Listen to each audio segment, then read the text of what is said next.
Welcome to Biblical Studies today. It's Thursday, January 16th. I want to think with you about discourse units in Scripture, how we recognize sections of text, and especially today thinking about the Gospels, and a specific example, the Gospel of Luke, chapters 15 to 16. And I want to note how Greek verbal tense forms contribute to that. Here we have just a few verses of Luke's Gospel. We are beginning here with Luke 15 and a very famous passage. This is where we have the record of the parable of the lost sheep, the lost coin, the lost son, and those parables are Jesus' response to this specific situation. We have here the tax collectors and the sinners, all of them, Luke says, Eson de auto egnizon tes pontes hoi telonoi kai hoi hamartoloi akuen autu. They are drawing near to listen to Jesus. And in response, we have the action of the Pharisees. They are, and the scribes, they are grumbling. And we have this imperfect tense form here. They're continuing to grumble because Jesus is welcoming sinners. This imperfect is sort of setting the scene of what's going to follow. And in light of this continuous action in the past of this grumbling of the Pharisees, we have the parable of the lost sheep, lost coin, lost son. And then in chapter 16, the parable of the dishonest manager. All of those relate to finance ideas and ultimately hospitality, as Jesus is prosdeketai kai sunesthie autois. He is welcoming these tax collectors and sinners and even eating with them.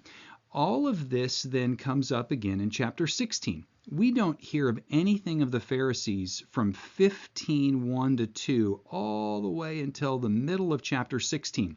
So in between this, we have in this large section, parable of the lost sheep, lost coin, lost son, parable of the dishonest manager. And now Luke recalls the Pharisees.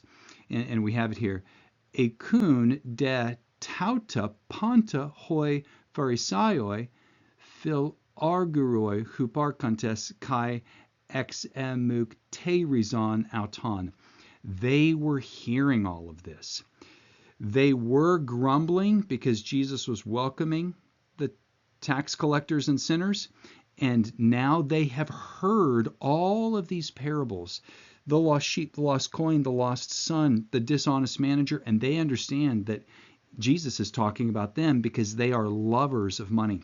When we think about Greek verbal tense forms, and we have just a few instances of the imperfect here, but these together with references again to the Pharisees in a few places, this provides us a sense of coherence about Luke 15 to 16. These are cohesive features as we've described them in discourse analysis. The imperfect tense form references the Pharisees and similar actions on behalf of the Pharisees. All of these bring Luke 15 and 16 together. And if we were to continue on in Luke 16, it ends, yes, with the parable of the rich man and Lazarus, another feature where we have finance ideas and hospitality blended together. As you read Greek text, follow those patterns and references along the way. For further analysis, grab hold of the book Todd Skasewater edited, Discourse Analysis of New Testament Writings. I wrote the chapter on Luke. I tease out some of these ideas and others there in terms of identifying discourse in Luke. For more instructional videos, go to biblicalstudiestoday.com. For more information on biblical studies classes and Greek grammar, go to mbts.edu. We'll see you again next time.